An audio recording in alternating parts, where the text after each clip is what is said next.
Hello, everybody. Welcome back to Talk and Travel with Terry and Darcy, your hosts from opposite coasts. My name is Darcy McKillop on the East Coast in Douglas, New Brunswick, and with me, as always, Terry in Kelowna. How you doing, Terry? I'm doing good, Darcy. How's things out on the East Coast there today? Looking like a spring day, and I don't mean in the good kind, the wet kind. We got that here too, +4 and rain, and yeah, it's about the same as it is here. The good thing with that is it helps melt all the snow and ice, and it means before long we'll see tulips coming up. I know that doesn't. You probably have seen tulips out there for months now. You don't get that on the East Coast.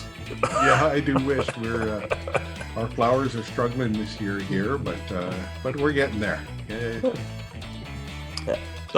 So welcome back again, everyone. We're on our weekly news update, the top travel news passed along to all our viewers. So we'll jump right into the news. And Terry, I think you've got some news for us this week again with regards to cruising.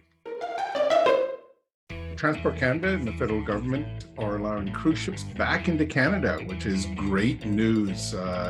It's really fantastic. You know, the cruise industry to BC is worth about $3 billion a year. Every cruise ship that comes into port is worth about $2 million to the local economy. So this is great and fantastic news. They've released the new guidelines that cruise ships are to operate under while in Canadian waters. And they're pretty much exactly the same guidelines that the cruise lines have been operating under for over a year. As disappointing as it was that last year was canceled, it is great to see it back this year. So those cruises to Alaska with stops in Vancouver and Victoria, which are such huge highlights for passengers, it's going to be fantastic to see. Pretty much the only difference is the requirement for everybody to use the Arrive Can app, and there's probably going to be an extra testing on board. And you've got some news about Norwegian, I believe, there, Darcy. I do, and just to finish up on your topic, the Port of St. John announced its cruise ship schedule for this year, which is big again. So the East Coast cruises are there as well. So that's good to see. But NCL has a couple of new ships that are coming out, and they've started to tease people a little bit about what these ships will include. The Prima, I believe, launches later this year, and the Viva shortly behind it. But the big things they're talking about right now are new restaurants, new specialty restaurants. They're going to premiere on board with some of the top chefs from around the world. They're redesigning the main dining room concept with a couple of new main dining rooms and how they work. They are adding a sustainably focused cocktail bar where everything is supposed to be based on sustaining the environment. And the first 3-story atrium on a Norwegian ship is part of these two ships as well. So again, Norwegian making some steps to I guess modernize their ships a little bit and try and give people another option for cruising.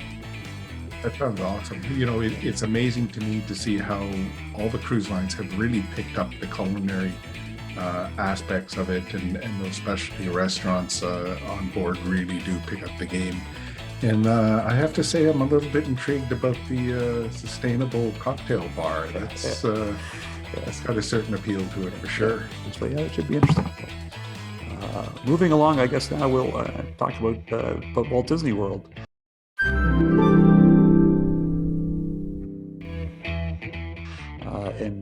And they're making steps to add things back in as they move along. We noticed this week that parades are starting to come back. So for the last little bit, they've done kind of mini parades with their character cavalcades, but the daytime parades are starting to come back. They've made a couple of changes to Enchantment's launch time or start time. So up until now, it started at 9, but they've extended park hours to close at 10. So now it's 9:20. And they're looking at doing some refreshing of the Disney Boardwalk area, adding some new restaurants in there, coffee shop, and doing some work in the resort itself, redesigning the lobby and making the guest rooms a little fresher again. So some work going on. at Walt Disney World and in all the parks, so whether it be Disney World, Disneyland, or any of the other parks around the world. Thing to keep in mind with visiting those parks is they do maintenance on rides and attractions. So before you go, if you're not sure, just check with Terry or myself, and we can tell you what may be non-operating at the time because it's going under refurbishment or refreshing or just annual maintenance. I'm excited too that looks like Tron's moved into the ride testing phase here. This has been one that's been on again and off again on the construction over the last couple of years. So it's exciting. They haven't announced a date yet, but got to be close. It's got to be close. Yeah, they're putting more information out about it. It usually means it's go close.